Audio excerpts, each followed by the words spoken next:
at 1:35 around. So Okay. people will getting joined. So you can start now, madam. No problem. So I will just give one brief introduction, madam. Okay. Sure. Please carry on. Okay.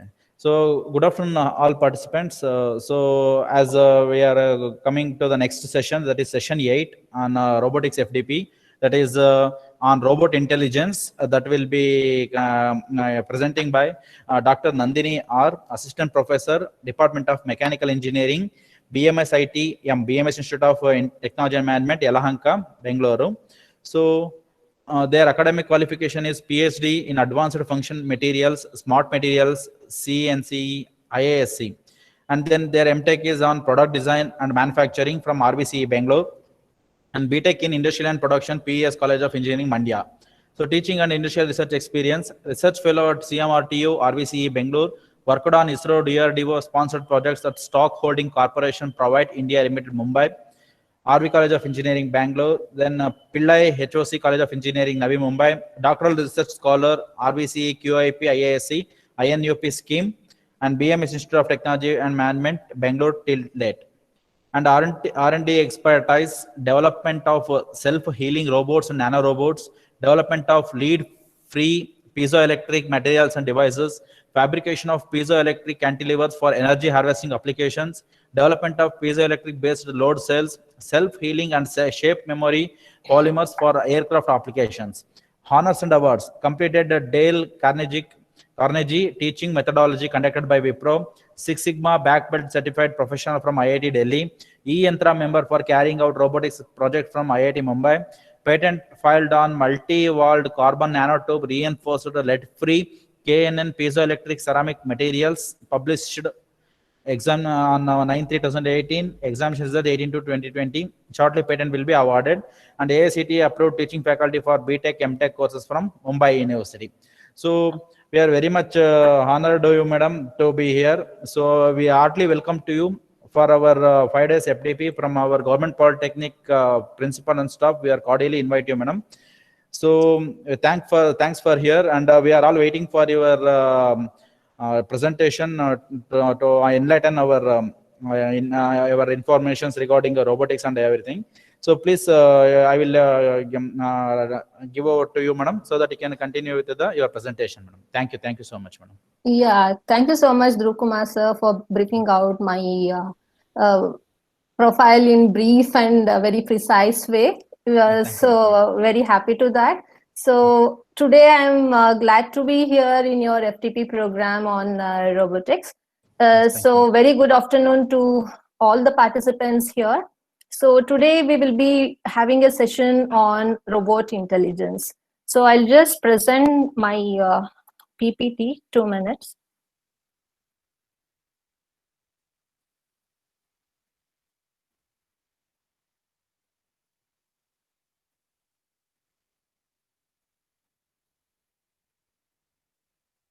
Is my slide visible to all?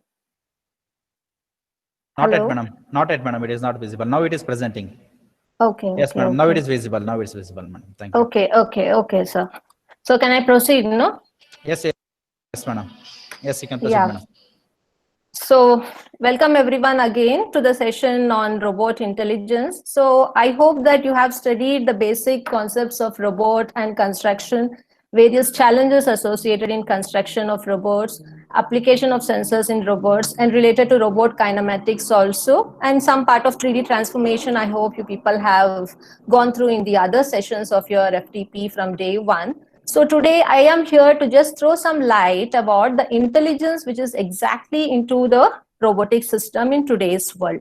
So you know that today's session is on robot intelligence. So let me start off with the outline. So it is not necessary for me to explain like what is a robot exactly, what are its applications, because you are all the way from the beginning of the day one. I just brief out in a simple statement what do you mean by a robot. So a robot is basically a machine which gathers information.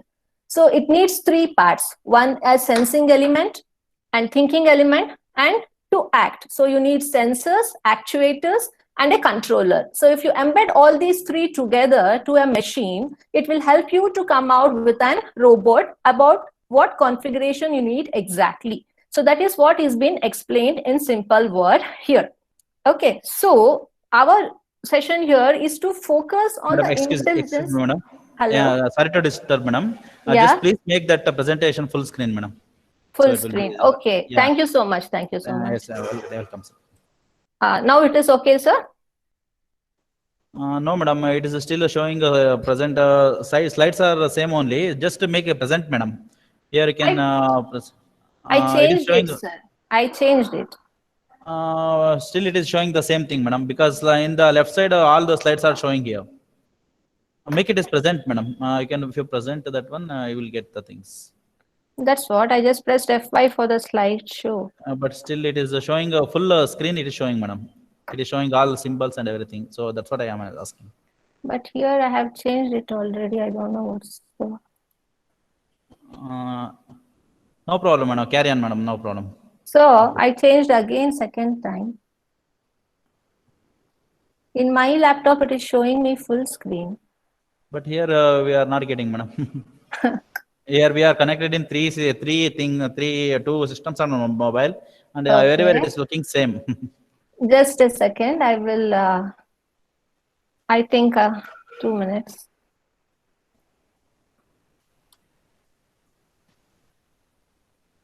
I represent.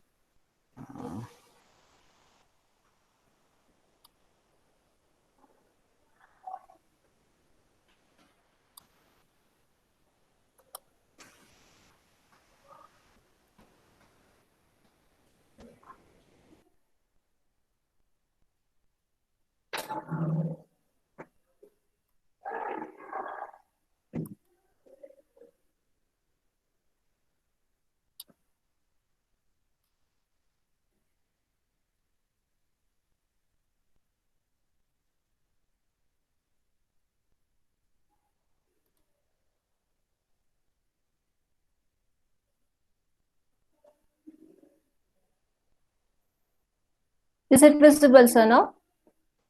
One minute, madam.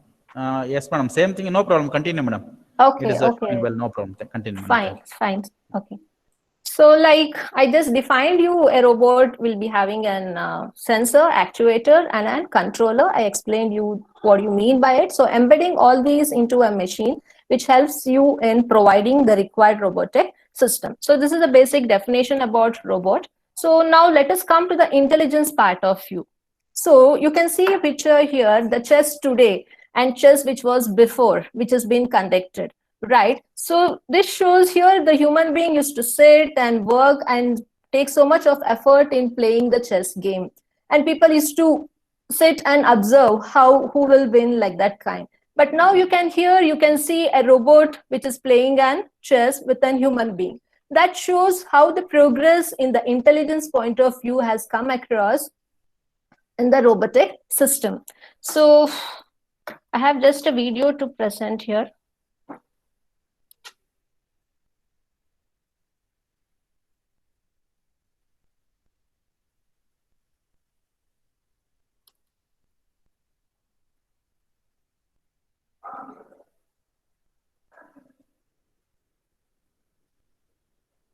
Just a very small video.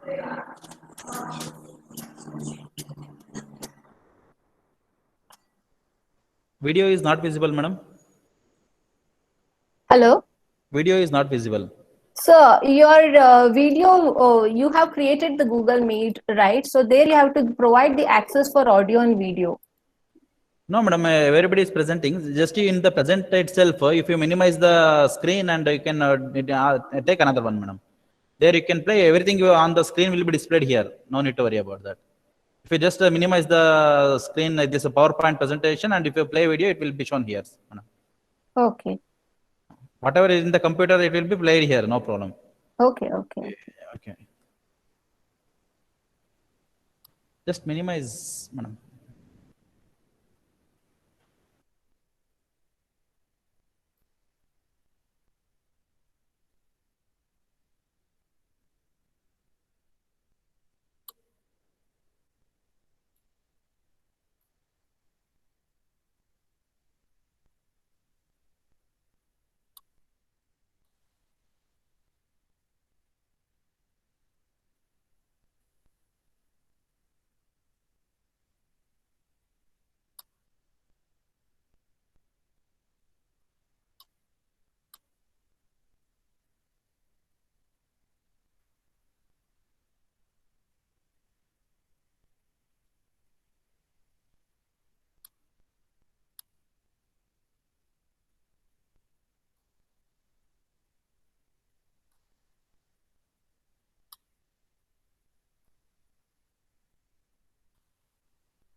director of Nithika Polytechnic College.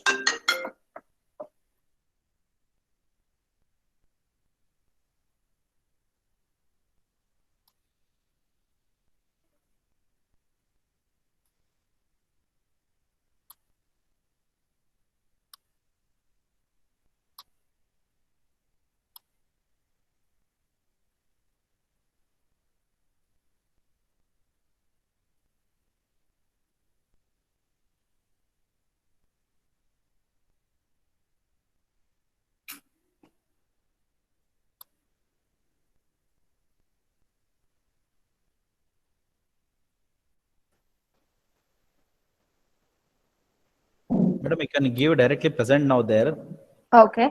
and then minimize the tab, and then you can play video. Again, you can minimize that one, again open this one. There is no need to again exit from the presentation. No problem. Okay. No, Presentation will be I'm there. Just minimize the tab and you can open other tab. Everything what you are doing computer, it will be seen there. Don't exit from present now, madam. Okay. Okay. Don't stop presenting. Okay, thank you. I'm presenting my PPT again. Is it visible? Now it's visible, madam. Thank you. Okay.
So this is just a small example to see that how a robot with the intelligence can play with respect to the human thinking, with respect to aspect of human brain. So this is how the growth of intelligence is been taking place in today's world.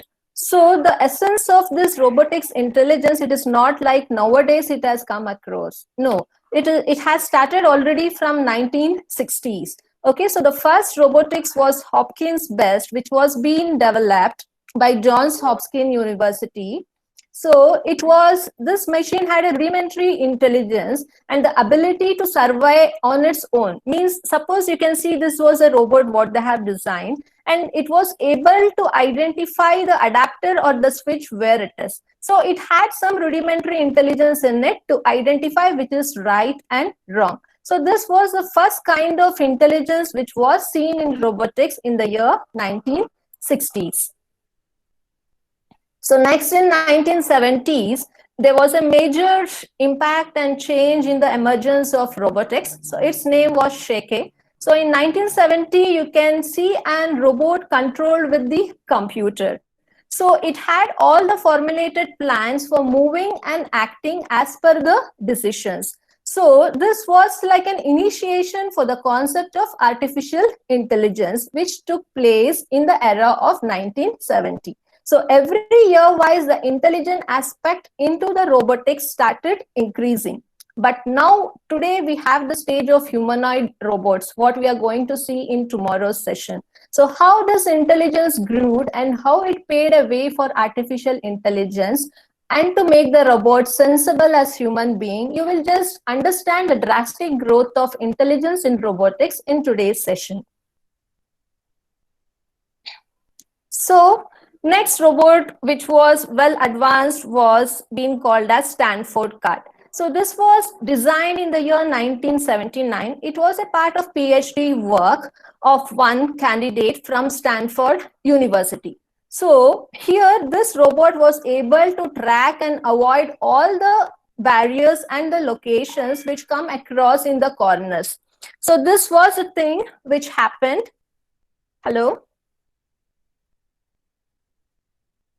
Yes, madam. Yes, madam. It's visible, right? Visible, madam, but full screen, the screen presentation is not applied, madam, because we are seeing the same full all contents we are seeing here. That is slides in the left side. We are seeing everything. Here also, I don't know, I am operating with Windows 10. Here I am able to see the full screen. But here we are not getting that full complete, madam. Okay, no problem, madam. Continue, madam. No problem. No problem. Continue, madam. Yeah, okay. So this was about the Sheke robot, which was developed in 1970 and 79 Stanford card. This also I explained you. And next in the year 1993, the robotics by name Dante was being emerged. So now we have Dante 2 and Dante 3 also. So what it was able to identify was to explore the volcanic gases which came across in many volcanoes where the intervention of human beings is very difficult. So they were able to identify which gas is it at that high temperature, where you can see an unmanned robotic for detection of the gases at high temperature. This was first of a kind where they were able to just use the robot without the intervention of human being to evaluate the things at very high temperature. So this was a new kind of thing which emerged in the year 1993. And now as the technology got increased and enhanced, and now we can see the robotics as a Mars rover, where they can land across the Mars and identify and get the photos and pictures of many territories and subsections within the Mars. So it could be done in any satellite if we go with the concept of Mars rovers. So you can see that the intelligence of the robotics is enhancing day by day, but it is not able to tackle with the human intelligence until now. So there is that struggle and the challenge where still we need to work, see that the intelligence will be exactly mapping with that of the tendency, how a human behavior varies with respect to the fine tuning of its cerebellum in the part of the brain. So that part is still in research in today's world. So after that, there was also one more unmanned robot which was been designed in 2004. We call this as an autonomous vehicle itself. So where it was able to travel without human being for 142 miles from Boston to Las Vegas. So this was a new invention, a first autonomous vehicle and a robotic technology which was being devised in the year 2004. And from the era of 1997, this saucer games with robots started with a full-fledged. So the initiation was done by using robot dog. Initially, they didn't had a humanoid kind of robot to play this saucer games. They just developed with robot kind of dogs. So this initiation was taken in 1997. They had some intelligence in head how to overcome the barriers and how to put the ball and to get the goal required. So they had some kind of intelligence, but not to a full-fledged. So with these examples, you can see how the trend of the robotics in today's world is been changing.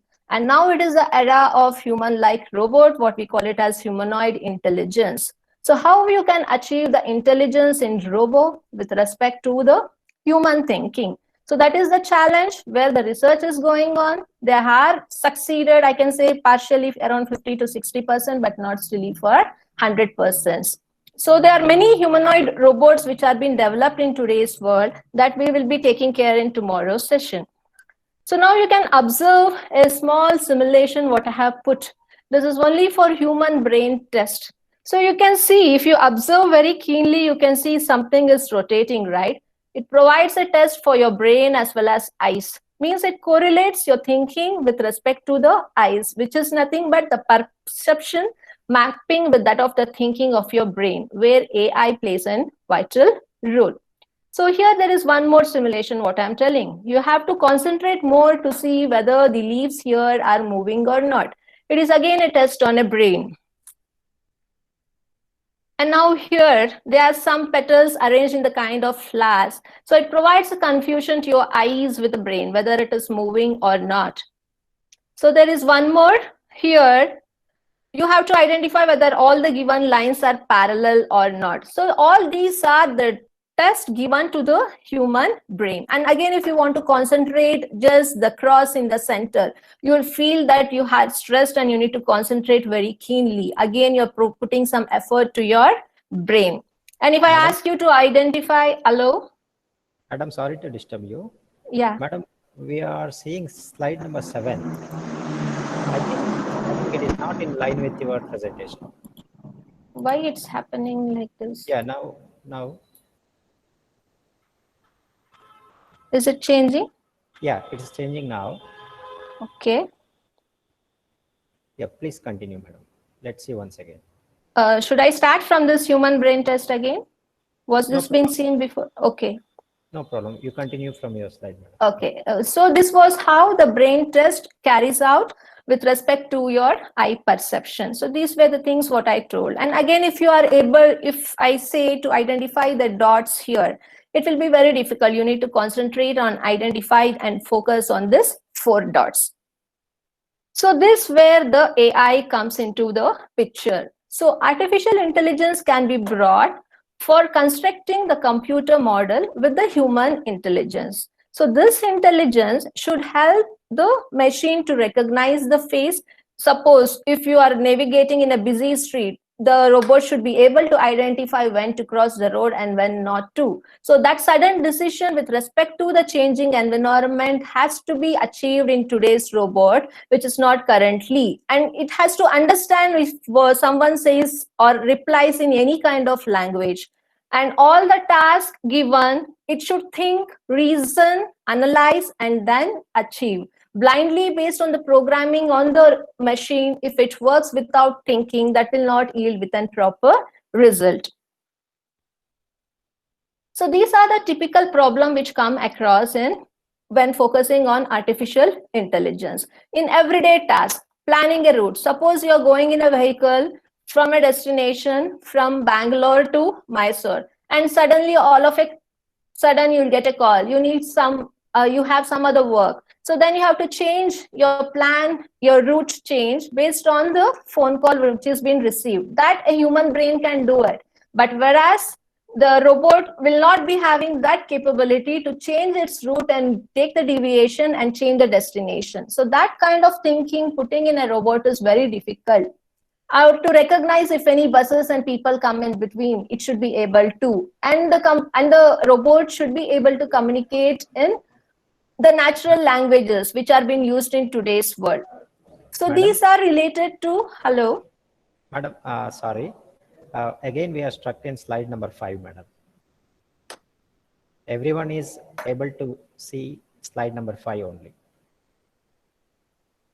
So Slide number. Now we can observe the changes. However, the moment you start your presentation, we are getting Okay. stuck up with the slide. Madam, Is it changing now? right bottom, Huh? left to the volume button, there is one tab. Click on that, madam. It will go for slideshow. Right bottom, there is a volume 67%. Yeah, left. Yeah. Yeah.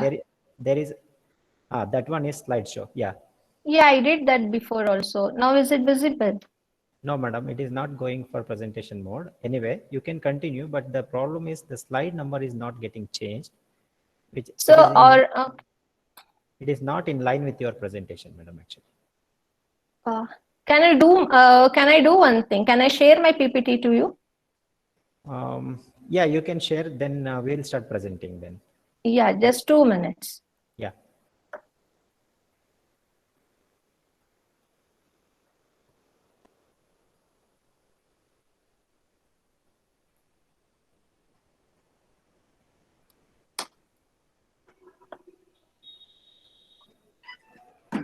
What is the email ID? Madam, send to Polestar Putta, madam. Just spell it out the starting words. P. POLE. Yeah, I got it. Yeah, madam.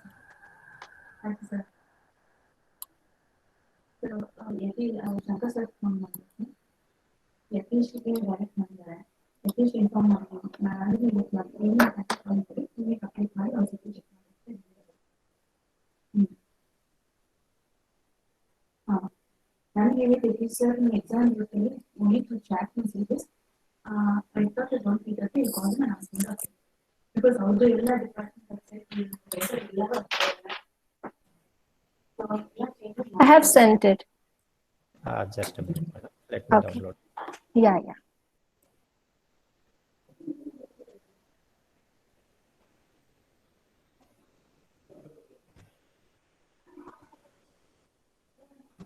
Madam, I haven't received your mail.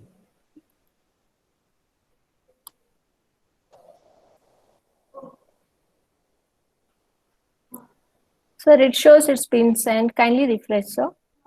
Yeah, just now I received it. Yeah.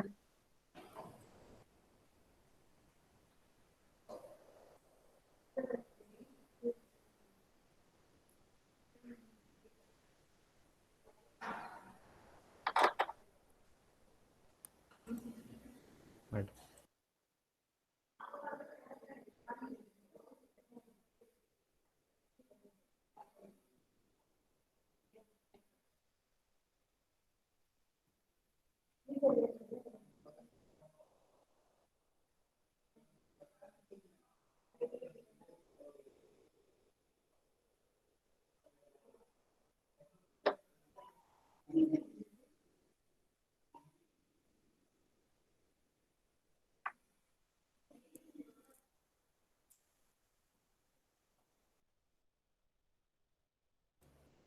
Madam,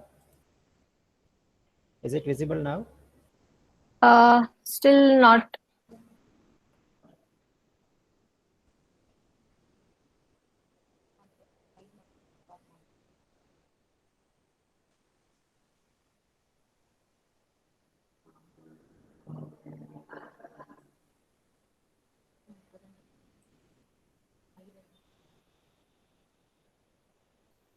Present. It's not showing presenting yet.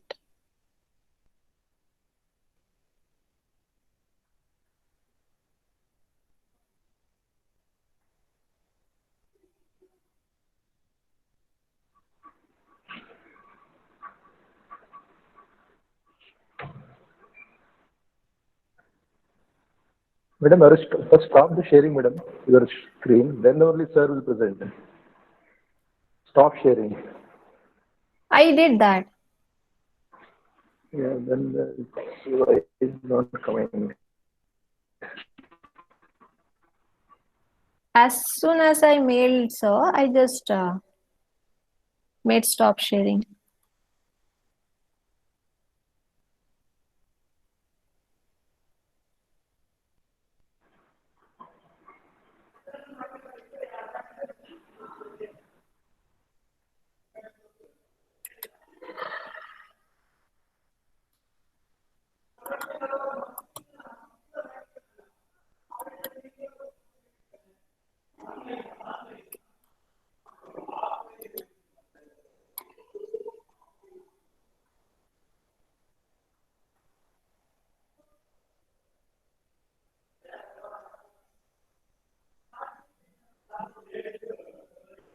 Hello.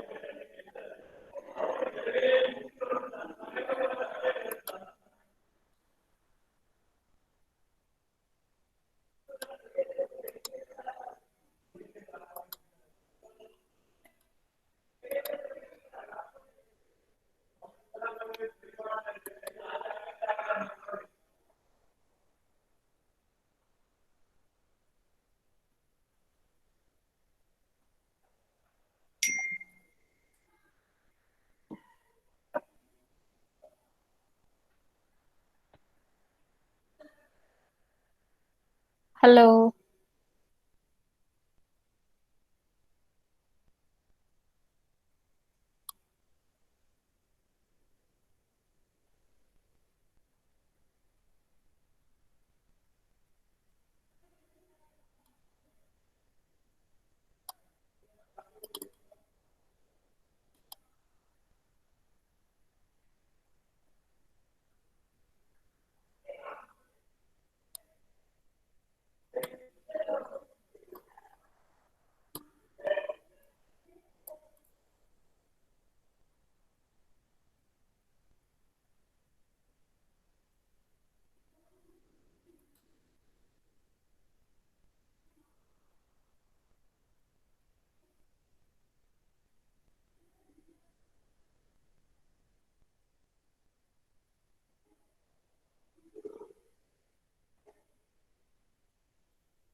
I'll only try to share. I don't know what happened there, Dhruv sir.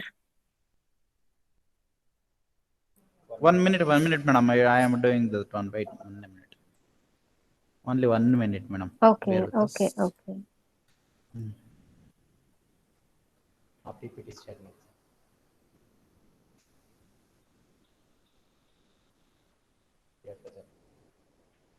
Please, Lieutenant Dr. Madhu and other persons, please turn off your video, please.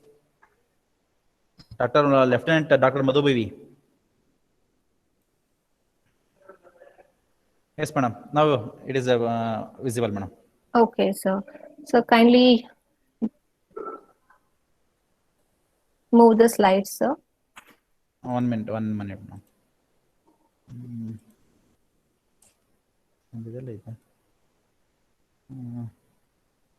Speaker.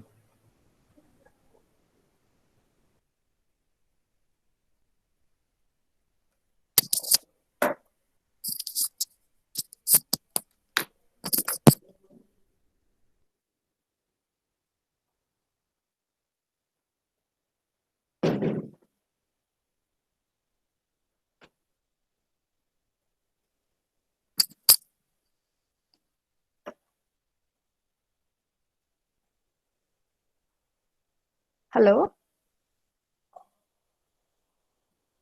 Hello?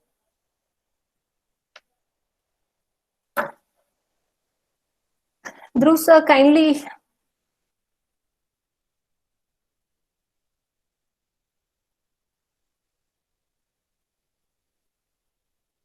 Madam, please send, tell me which slide number I have to start. Sir, kindly scroll down to AI and ML problems. Okay, madam. Scroll down, sir. I'll tell you. Come down. Still down. Yeah, What is next. Hmm. Yeah, sir. Go back. Yeah, thank you. This was a slide.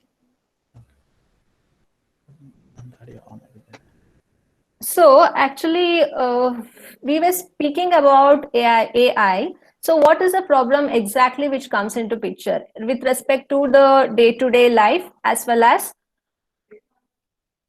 the expert talks? So in day-to-day life, I were telling you whether if you want to go from Bangalore to Mysore, if any sudden decision you will change and go back due to some urgent work, that type of work should be capable enough if a robot has to do. And suppose if the robot is driving a car and if any bus or people come across, he should be able to recognize and he should be able to speak in natural languages. And if any obstacle come in between, he should be able to overcome that obstacle. He should not just make an accident to that barrier. So these are the day-to-day problems which come across in using the AI concept to the robotics. But if we go for expert talks, it could be related to some medical diagnosis where the nano robots, self-healing robots are being used for diagnosis and operation. So, and also for equipment repairs. So all this kind of thing, we need a specific robots which are able to overcome the problems. So now you can see what do you mean by artificial intelligence. So this is the intelligence. So intelligence in the human brain is embedded artificially to a robot, which provides artificial intelligence to the robot. So what we explained you until now is now put in the form of an equation. So it needs the intelligence of the human embedded artificially to a robot to get the required artificial intelligence, which plays similarly to that of the human behavior. So this artificial intelligence should be able to solve. I'm not able to see the full screen. Yeah. Should be able to solve the ability of the problems, the ability to act rationally and to behave like human beings. Next slide, sir. So the history of AI, I don't want to go in depth. It started by the year 1950 through Turing. He made a test to identify can machine think exactly.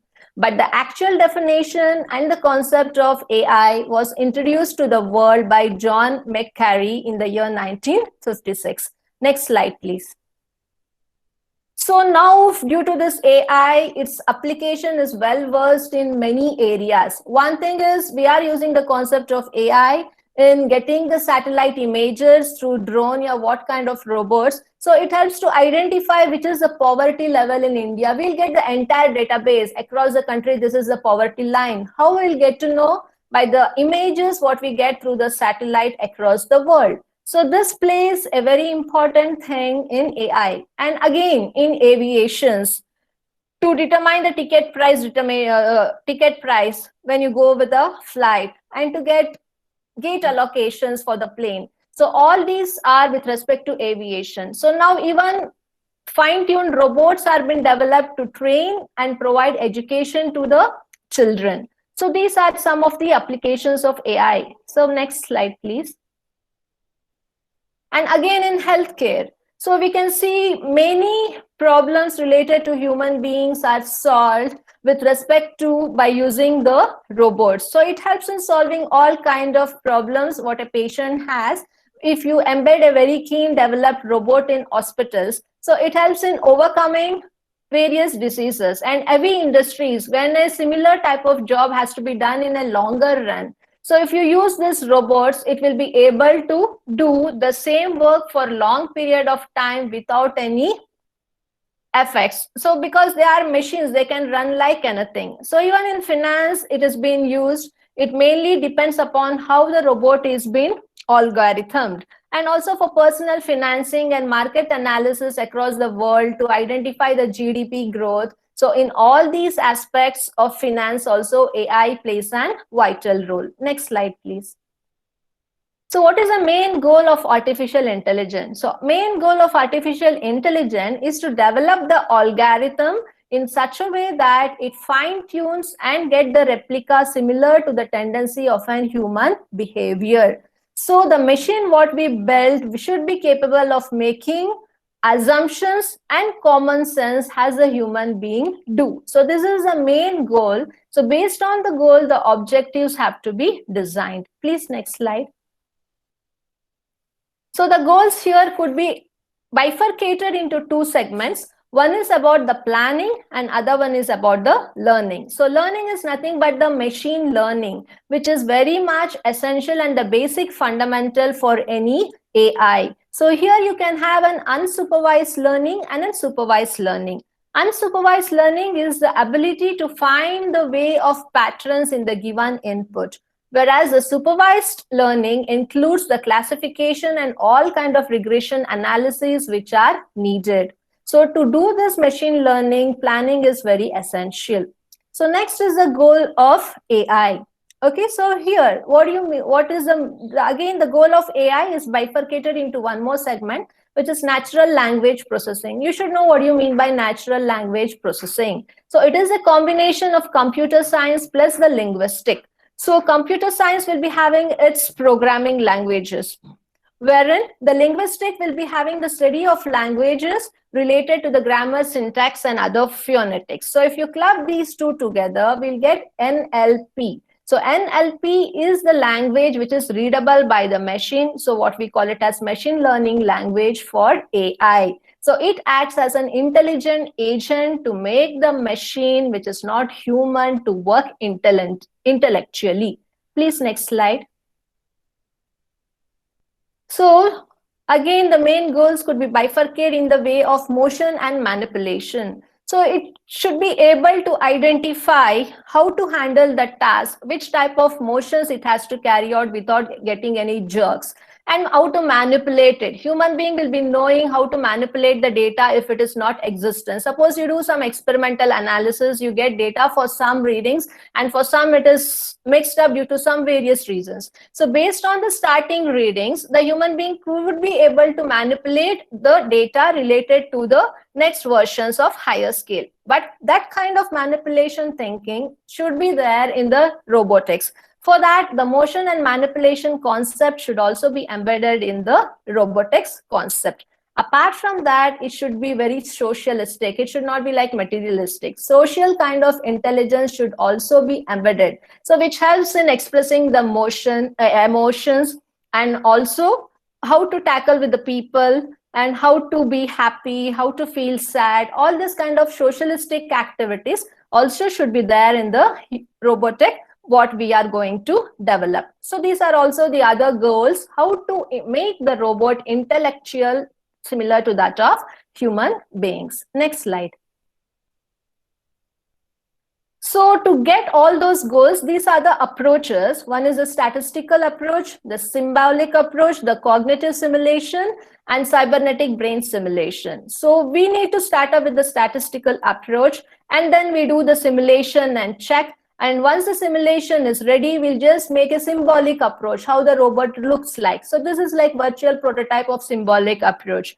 And then finally, the cognitive simulation, the scanning, everything will be done to see whether the goal is been met or not. So to get the goal into the hand as a product, we should have this kind of approaches. Based on the application which has been needed, we can select the approaches which is very much similar to the requirement. Next slide, please. So based on that, we have different tools. We learned about the approaches. So we have different tools for AI. So one is the search and optimization, the second one is the logic, the third is a probabilistic method, and the last is the neural network. So we have different tools. Suppose if I just explain you about the search optimization, we have two types of techniques. One is the calculus-based technique, and another one is the emulative technique. And again, in that we have bifurcation for direct and indirect. And again, in direct method, you have Newton and Finock method. And similarly, if we come for guided random search, again, there are different classifications. AI itself is a very huge area. I'm just focusing the concept of AI to show how the intelligence is related to the robot. Without AI, the intelligence cannot be enhanced in the robot. So if we need to go in depth, we need to take like around 2 to 3 hours for this separately. So I'm just focusing the tools, the approaches, and the goals of AI, and finally, how to develop a robot which is intelligent. Kindly next. So platforms for AI are different. One is the education, and another one is a partnership. How the companies do partnership with the concept of AI in order to enhance their trades and profit, to make the product intellectual. The second one is very keen in education. In these two platforms, AI today is playing a vital role. It could be well versed in other fields in further years also. Next slide, please. So applications, I told you already, it is in automotive, it is in healthcare, it is in finance and video games also. So this image is nothing but the robot Sophia. This was the first fully enhanced humanoid robot which was developed in Saudi Arabia. So she has the citizenship of it also. So she's playing a vital role there. And similarly, other humanoid robots are also there. I'll be just discussing in tomorrow's session. Kindly next slide, please. So before going into the intelligence robot, you should understand what are the advantages and disadvantages related to AI. Next slide. So let us speak about the advantages first. So similarly, you can see when you're using AI concept, there is very less amount of error which come across when the robot do, because you are making so sensible, so knowledgeable through sensors, actuators, controls, and embedding intelligence to their microchip level. So the chance of errors will be very much less. And it can be used to explore any given data. It could be either in the depth of the ocean or in the space where the human cannot interfere. So there the robot could be easily used to extract the data. And also it can be used in time-consuming task efficiently. I told mass production, when you need a huge amount of work from morning to evening, a normal human being gets tired. But if you use this kind of robot, it does not get tired at all.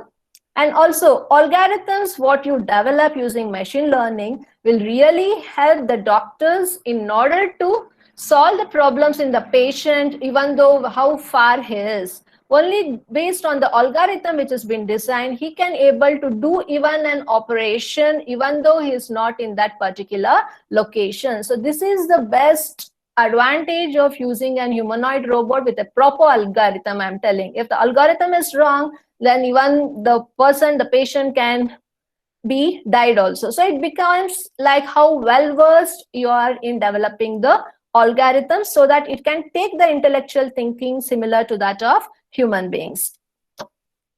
And lastly, I told machine does not require any sleep, so it is an again advantage only. Next slide, please. Now we'll focus on disadvantages. The first one is, if we speak about the humanoid robots or any advanced robots, the cost is very high. Second, when you have this kind of technology enhanced robots, it helps in reduction of employment requirements for the human, and the demand for human also will come down, because the person, what he can do as a human being, so it has been now done by a machine. So it is just replacing a machine and employment can come down. So AI may be programmed to do something devastating also. We are just thinking in positive way. So that could be used in a negative approach also. So it depends upon how we do the algorithms for devastating thing. So it starts doing the devastating part. It doesn't think whether it is right or wrong, because it will work only based on the directions what you're giving. So these are the disadvantages. And improvement will not come with respect to experience, because it is not human, only based on the algorithm. So that is one more disadvantage. So based on this concept, now I hope you're clear what do you mean by AI, what are its goals, approaches, applications, advantages and disadvantages. So based on all this groundwork, now you should think what is the future of AI. So now many universities are coming across, many bachelor degrees are coming across related to AI and ML, because there is so much of need in today's growing world. Please, next slide. So what is the future for it? So in the future, the humanoid robots which are coming, so it should be having an improved speech, voice, image, video recognition, just similar to that of human mankind. And it should be so similar to human being that we can take the robot as a personal assistant. Okay, so he or she should be able to think how a personal assistant work for any boss in a company. So that shows if we have achieved the personal assistant level, means we have achieved the way how a human being thinks. So that has not been achieved still now. So that is the need of the day. And if we develop this kind of thing, it will help in developing more and more kind of autonomous vehicles where the human being intervention has been reduced. So based on the future, what is our agenda? Your objective is, you have designed a humanoid robot which is intellectual. It could be good or it could be bad. So it has both the ways. At one end, they can solve any problem given intelligently, but in the other way, they can pose the problem for themselves. So you should be knowing the negative, what you have in hand when you're putting forward a robot with good amount of intelligence into it. So it has the plus and the minus points. So you should be able to know how to handle it properly. If you're not able to know how to handle it properly, then one day it can submerge our human mankind only. That should not happen. So that you should have a strong determination to handle these robots in a proper way. So if you succeed in this, so that is a good thing. Only the difference what we come across between us and a human being is emotions, understanding, and how conscious you are. So we can express our emotions. We can understand the situations. Even though the situation is good or bad, we will behave as per the situation. And how conscious? We will be very conscious at home, your work, whatever, because we are responsible and we know our constraint and we know how conscious we have to be with respect to the perception of work, what it is exactly. But this kind of things, embedding in a robot is very difficult. So robot can express the emotions in a very precise way, a sad face or a surprise. It can just open the eyes little bit broader, that much. It is not like a total human being, how it does. Please, next slide. And it should also understand, if you see a load of work on the table, you will be knowing, even though there is so much of work, you can identify which you will do first, which you will do later. So how you can handle to do all the things within the required time. But that cannot be the case with the robot. He will just start from one way and end it up without the time constraint. So it depends upon the perception, how we feel. Based on the perception, we can understand how conscious we are. So that kind of thinking should be there in the robot. Please, next slide. So with this concept, now we have to understand how to design and develop an intelligent robot. So I told you already, a robot can be made an intelligent if it takes a decision by itself, depending upon the situation. So that can be possible only with the concept of AI and machine learning. So let us see how to develop and design a particular robot. Next slide. So to develop an intelligent robot, we need an adaptive motion planner. So this adaptive motion planner and a controller will help in developing an intelligent robot. So this adaptive motion planner will help in order to identify, to take the decision based on the required demand. So with this small concept, so by the mid of 21st century, they have an agenda that the FIFA, the World Cup, should be played by humanoid robots, not human beings. And they want to achieve the success by 2050. That is the goal what they have. And they have started already working on these saucer robots. So basically, for this to achieve, we need an adaptive motion planner. Next slide, please. So this adaptive motion planner, which help to take the decision in varying situation.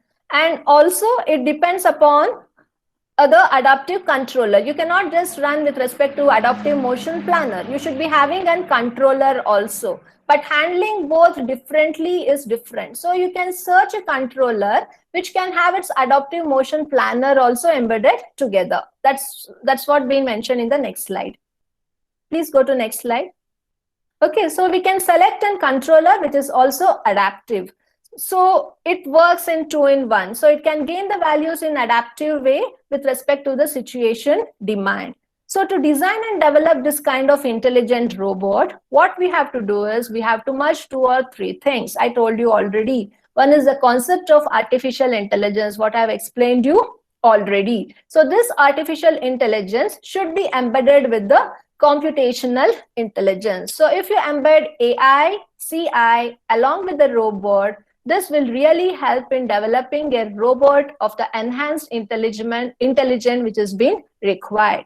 So what do you mean by computational intelligence? So it covers the theory, design, and applications which are essential, okay, to get the computational paradigms. So basically, have you heard about neural networks, fuzzy logic, evolutionary computation? So these are the fuzzy logic. These are all the 3 intelligence factors apart from AI. So if you club these 2 with the robot, it makes our robot to be intelligent. Next slide. So to explain this, we are just taking an example of saucer playing robot. So saucer playing robot for a football, normally a football team will be having around 11 people or whatever. So if you want to design 11 robots to make this game to be completed, you know that the robot has to be moving here and there. It is not like a static field, it will be a dynamic field.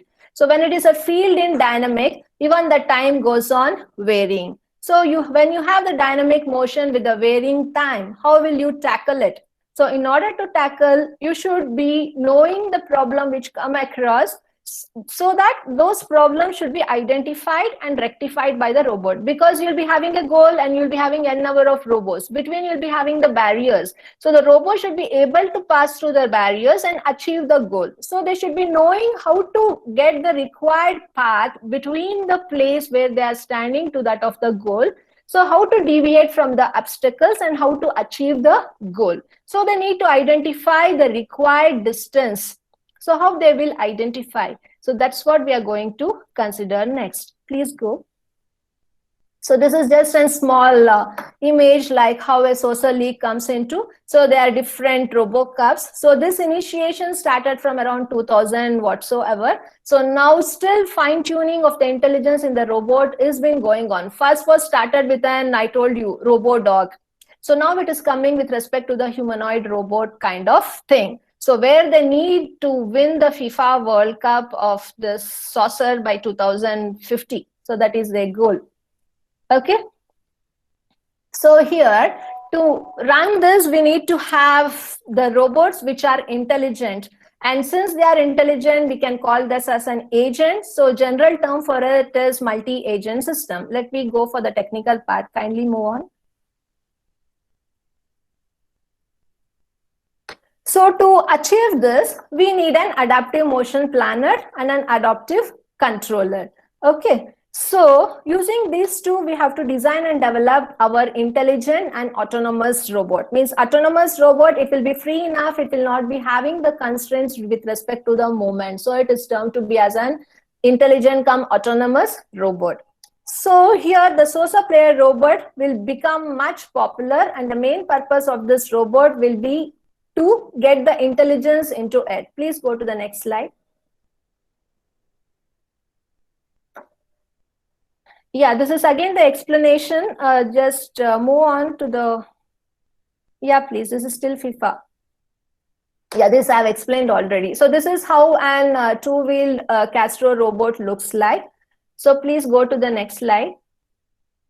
Okay, so now we have to understand how the working of the saucer playing robot is. So the saucer playing robot will be having a left wheel and will be having a right wheel and the Castro.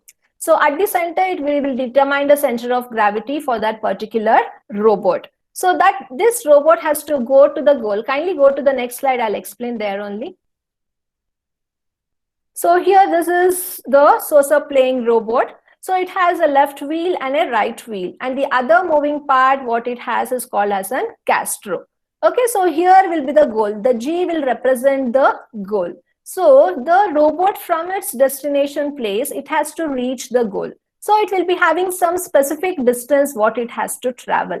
Apart from that, there will be various obstacles or the barriers, because there will be not one person to throw the ball and get the goal. There will be other opponents standing here. So this robot should be able to cross all these opponents and then throw the ball and then get the goal.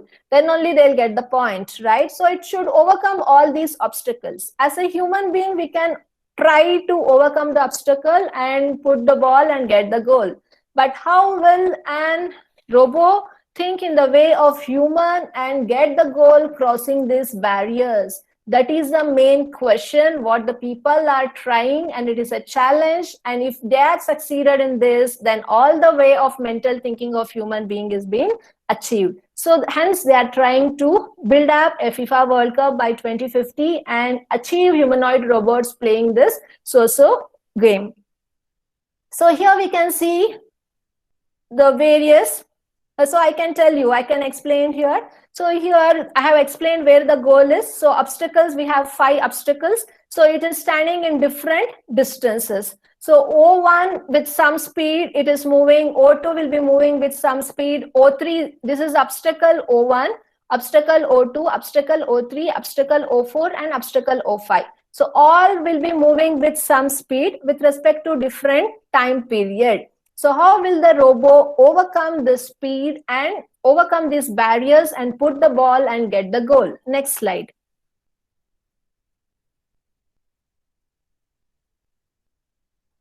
Okay, so to solve this, we need a particular motion planning algorithm. Okay, so here, what will be the main aim is to identify the collision-free and time-optimal path.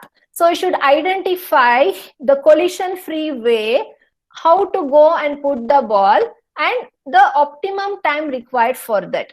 Okay, so that is essential for the mobile robot. So to solve this particular problem, we take the help of some concept called as distance step and the time step. So these two factors plays a vital role. This you have to understand very clearly.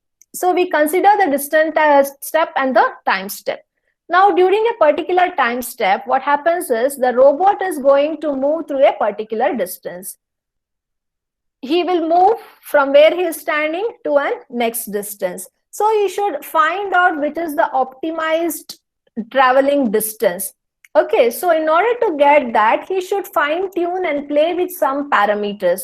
So he should minimize the distance and the time taken to reach the goal. So the shortest duration with reduced time period so that he can overcome all the hurdles. Okay. And hence you can achieve the path which is collision free. Collision free is nothing but you won't be having any obstacles or the opponents while running and throwing the ball into the goal. So if you come across such kind of collision, then you cannot tell the path is free from collision. So you have to fine tune the distance and the time based on the collision free path what you select. And also the constraints here comes into picture.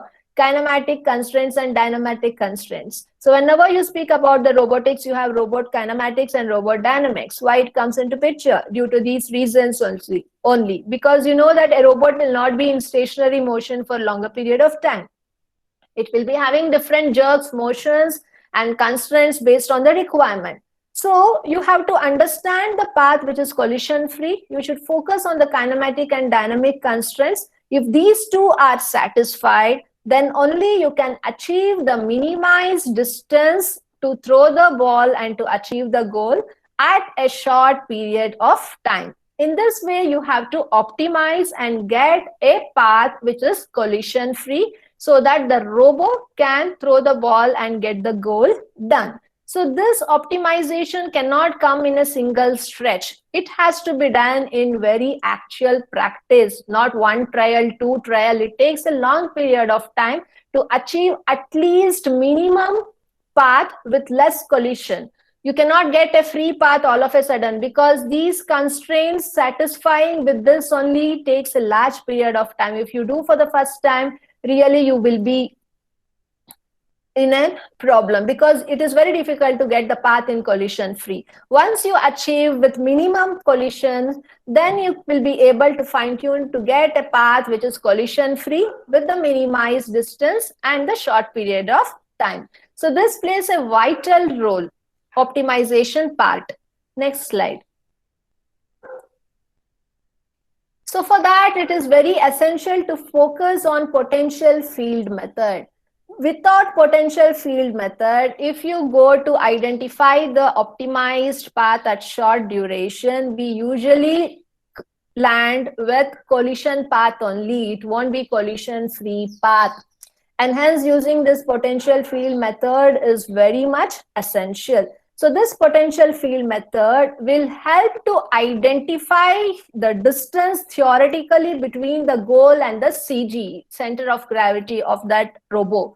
So if this distance is calculated and if this value is provided in algorithm using the machine learning concept, then the robot will be able to identify the distance from its CG to that of the goal, how much it is. So based on that, it will be able to get crossed all the barriers and throw the ball and get the goal. So achieving this is very much essential, where the scaling factor will be given. So based on the field, based on the distance, the scaling factor will be calculated, it will be attributed, and based on that, the value of the distance from the goal and CG will be calculated. Here it looks for you people different because you should be having all the data constraints of the robot, and you should be having the field area, and you should be having the distance where the robot is standing and what from the CG of the robot to the distance where the goal has to be put.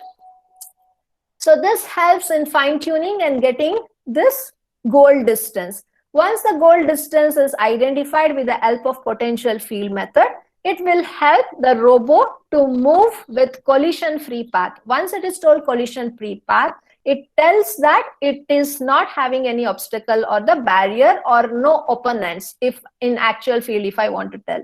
So then it can throw the ball, get the goal and win against the opponent. So this is the importance of potential field method. Next slide, please.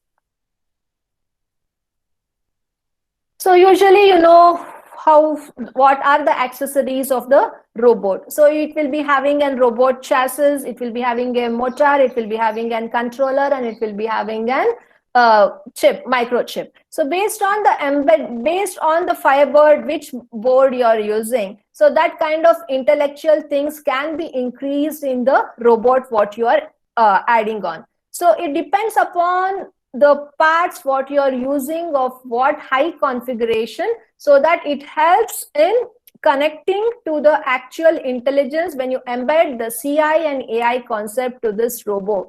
Because a robot can be designed from a playing level to that of an high level, where the high type of work is essential. The minimum components for the robot is same in every case, but the quality, the configuration, the intellectual aspects, how much you are embedding based on the required application will vary from one stage to that of the other stage. So this, I just wanted to tell in general the accessories which are needed for an saucer robot. Next slide.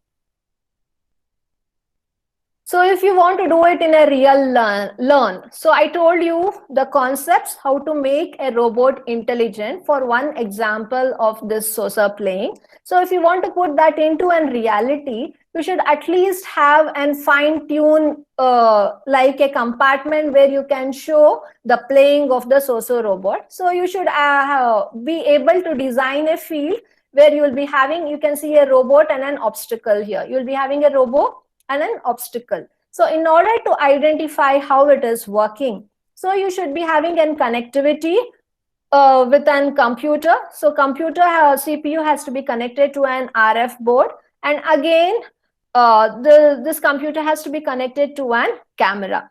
So then only you'll be able to identify how it is working. So this RF board is used to transmit or receive the radio signals between the two devices. Okay, so that it will help to know, even the obstacle will be moving here as an opponent and the robot will be moving. So the radio signals between these two will be identified. So he will be able to recognize where the barrier is, and if any CG of this robot is here and the goal is here, so he can able to identify the collision free path is this way. You have the obstacle here. So instead of taking the deviation from robot to obstacle, he can shoot the ball directly to the court here and get the goal done. So this is a minimum thing, how we can clarify whether the algorithm or the machine learning language what we have embedded within the robot is working properly or not. Only by trial and error we can achieve a collision-free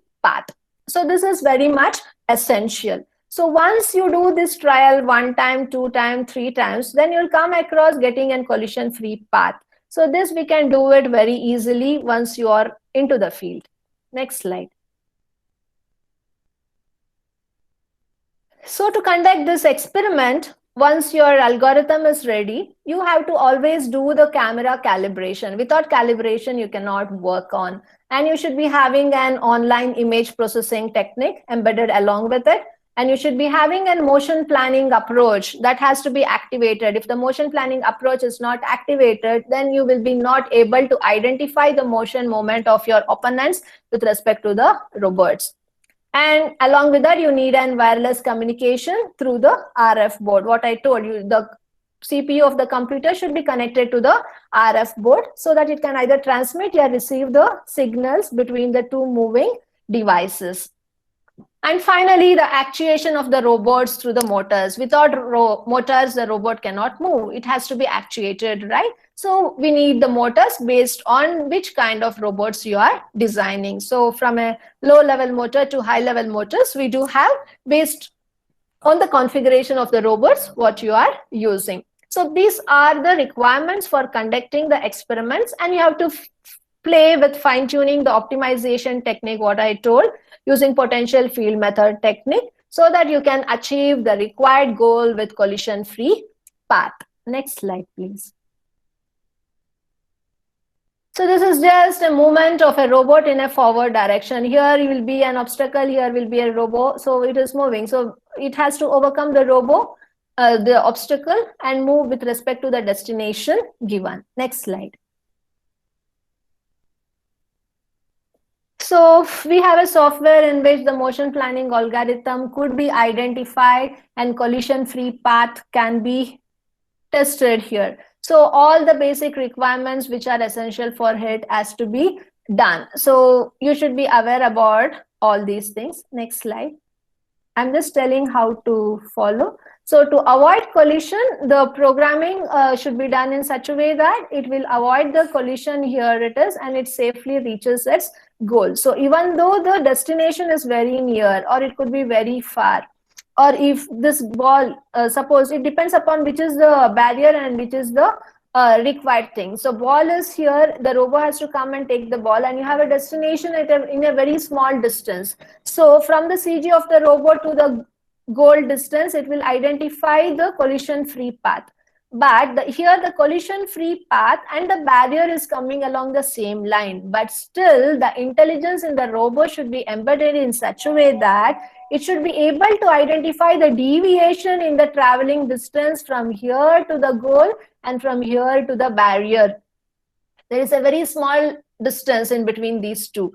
So that shows how much keen intelligence has to be embedded in it, so that it can slightly come across and take the deviation here and then go in a straight path. So all these depends upon the proper way of intellectual things what we are adding on based on AI and CI concepts to the machine. So whether the barrier is very near or very far, it should be able to tackle and achieve. Next slide.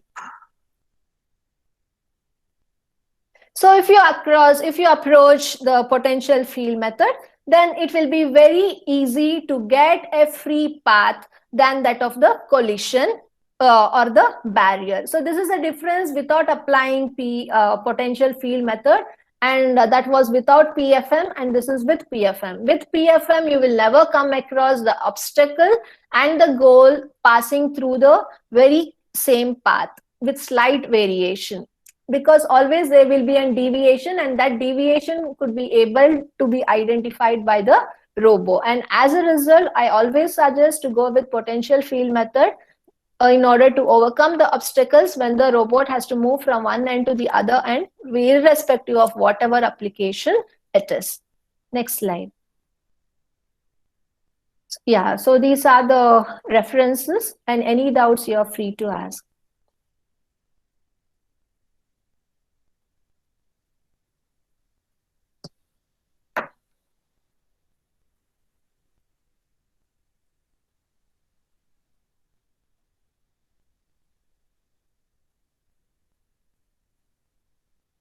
So if anybody has any doubts, any questions regarding this topic, please ask in the chat box. The same question I will ask to Madam. If any slides are also were not starting in, it was not mapping with what I was explaining, even if any controversies related to that, please free to ask. Better, Madam, once again, at least you can just summarize what are the things in the starting, just in a 1, 2, 3 few minutes. It's better. Yeah, so in the starting, we just spoke about what we call it as what are the importance of intelligence and how the era of robot got started from 1960s until 2004. So how the intelligence in the robot got embedded one by one. Even though the intelligence went on increasing, it could not achieve today's agenda, what we call it as humanoid robot.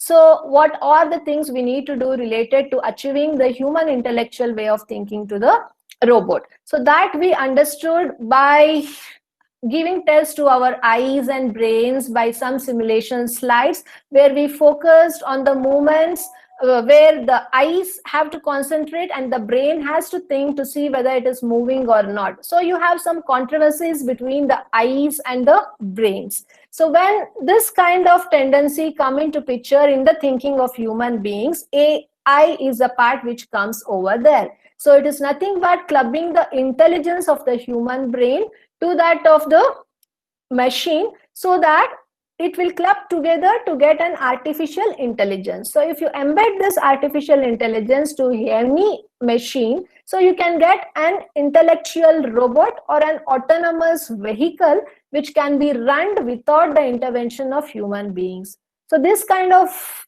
robots can be used in many areas of application. If you want to manufacture in a large lot, in a large scale, same kind of parts, then also you can manufacture where the machines will not get any fed up or tired also. They can run for a longer period of time. And you can use these robots where the human beings cannot come down. Suppose some earthquake has opened, the volcano has created with high temperatures some fume gases, where human being cannot go and test which is the gas it is, what is the temperature at that time, right? So if you use this kind of robots, it will be able to identify the gas and the temperature at which it is being released. So it can be used in high temperature as well as in room temperature applications. Apart from that, many things are happening in today's world where we get the data of COVID-19 and also, like, what happens is if you use this AI and ML concept in case of satellites, it can grab the entire picture or the poverty line or the GDP growth of a particular market across the world. So it will be able to gather the data and fine tune in a small period of time.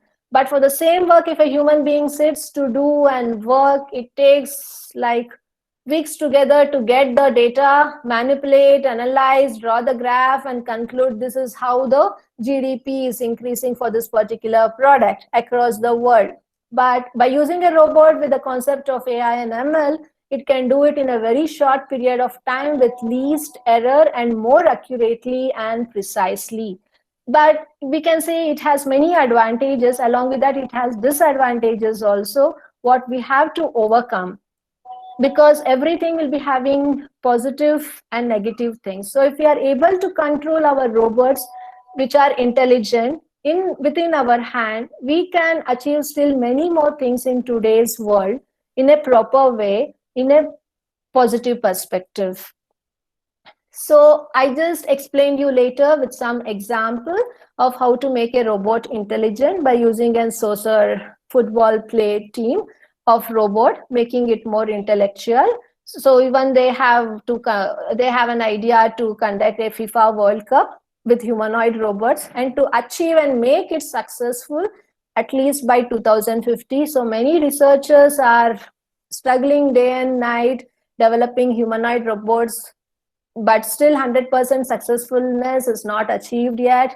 Around 50 to 60% is being achieved. Still, there are many things which has to be tackled and to achieve.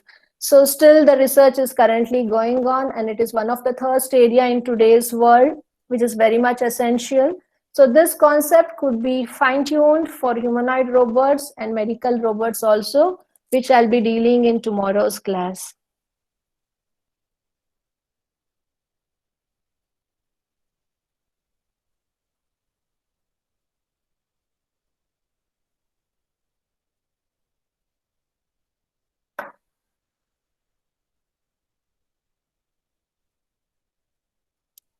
Hello.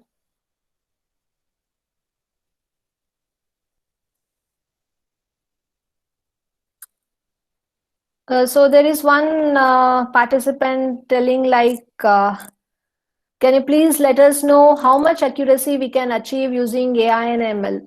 So accuracy, it is not like accuracy, it is a perfection. Perfection comes with respect to the experience. So how well you're able to add on how well you're able to fine tune the machine learning. So I told you that it won't come in a single stretch. By trial and errors, when you start with the beginning, you'll come to know what are the drawbacks and what are the capabilities in you.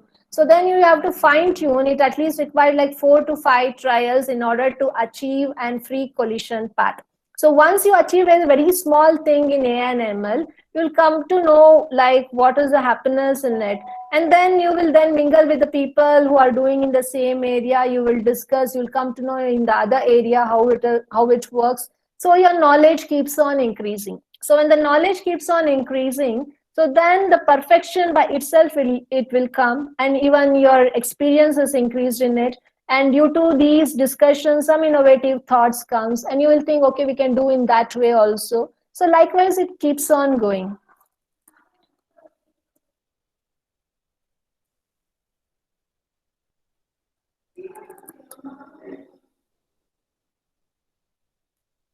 And one more participant is asking like AI and ML versus sensor networks, which is best? See, AI and ML is only an machine learning part. So in order to make a robot run, sense, and actuate, apart from that, you should have the sensors and you should be having the actuation with respect to the sensing thing, and it should be having a controller. Only AI and ML will not work and achieve the requirement. All goes hand in hand.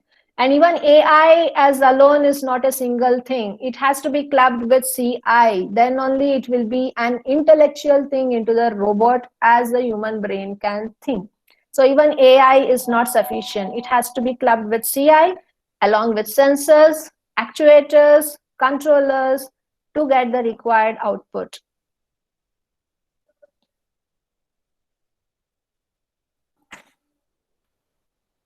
Any questions?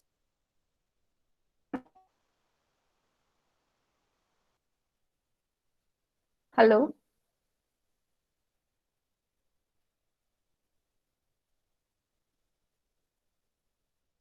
Madam, Hello? madam, can you hear me? There's one more question, Yeah, madam. please tell me, sir. Sensor network send signals which get interpreted by AI or ML. Sensor network. I repeat Yeah, again. please tell me. Sensor network sends signals Okay. which get interpreted by AI or ML. See, sensor network will be designed in a keen platform for any robot at the chassis level, along with the controller. But it won't be interrupting the AI and ML. It is like AI and ML is only the concept of intelligence throwing into the machine. So sensor is a different device. It won't be, it will be just sensing the intelligence. So the robot will be having the intelligence in it. So it will observe what is happening and it will be programmed in machine learning or algorithm what work has to be done. So when it goes to do the work, the sensor which is in it will sense whether the path traveling is right or wrong. If any obstacle in it, it will come to know. So it will provide the sensing thing into the robot. So based on the sensing, based on the sensing signal what has been receiving, the body reacts based on the actuator what you're using. So this programming language is just hacking, will just behave in such a way like how a brain thinks. Once the brain thinks, the action has been delivered by our hands or legs. Similarly, the actuators what we have will help in doing that actions.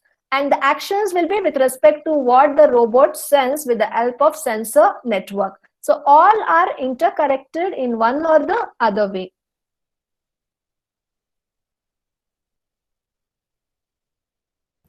Okay, thank you, madam. So I think there are no questions Okay. left, I think. So thank you for your valuable time to spend with us, madam. Actually, it's a very good, informative, and very interesting session here. Okay. So also tomorrow morning, also another session is from there, you madam. Yes, sir. So all participants are eagerly waiting for that one. Also, that is on medical robotics and also humanoid robotics. Yes. So actually, we have another session from 4 to 5, and our another resource person, Dr. Yuvraj S. Lingappa sir, is also already joined in this session only. Okay. So heartily welcome to you also, sir.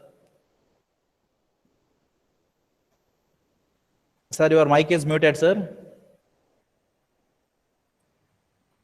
Yes, sir. We are heartily welcome to you for our FDP, sir. Thank you. Thank you very much. Okay, sir. 1 minute, sir. We will complete this session and we will come back to you, sir. Definitely. Madam, thank you. Thank you for your valuable time. Tomorrow also we will be eagerly waiting for your another session there. So maybe due to some technical problems, maybe for starting around 10 to 15 minutes, we have got some problems.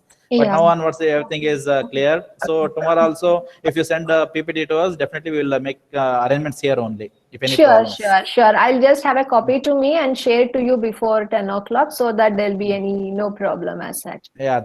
Thank you, madam. Thank you, Maria, for your presence, madam. So tomorrow we'll meet me again, madam. Thank you. Sure, sir. Take care. And all the participants, thanks for your listening, patience listening. Thank you so much. Thank you, madam. Thank you. Madam. Okay, sir. Thank you. So I request all the participants again come to join at 4 o'clock so that sir is already waiting here. So we can take just 5 to 10 minutes break. You can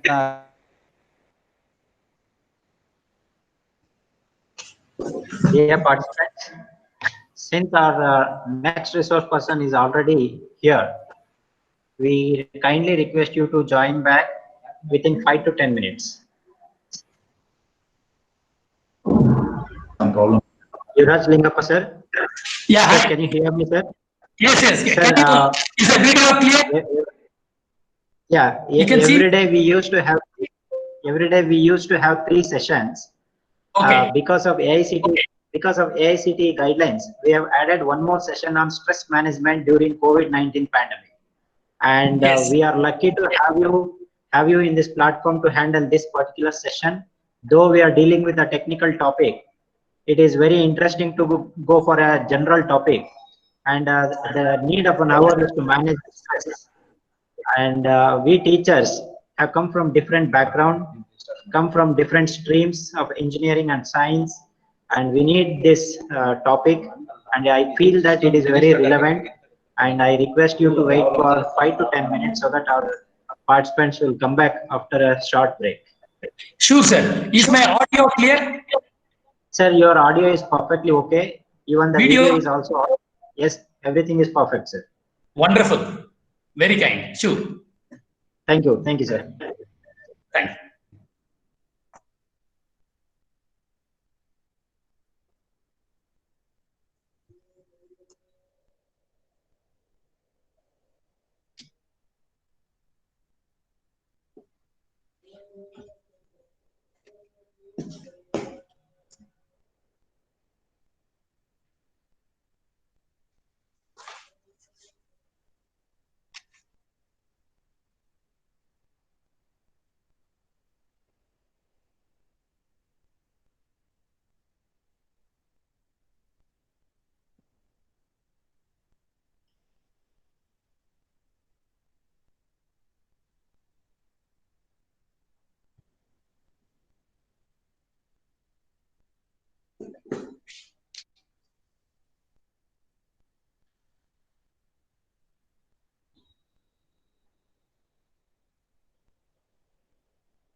Sir, Yes. Yurak, sir. Yes. Sir, actually, for this particular FDP, we have only 200 participants across the country. Yes. But since this is a general topic and we felt that it is very relevant for all our faculty members, we have opened this session for all our faculty members across the Karnataka. Oh, definitely. Very nice. Yeah, yes, yeah. So I just wanted to inform you that the number of participants will be may go beyond 200. Oh, that's wonderful. I love it. Yeah, yeah, yes. Thank you, sir.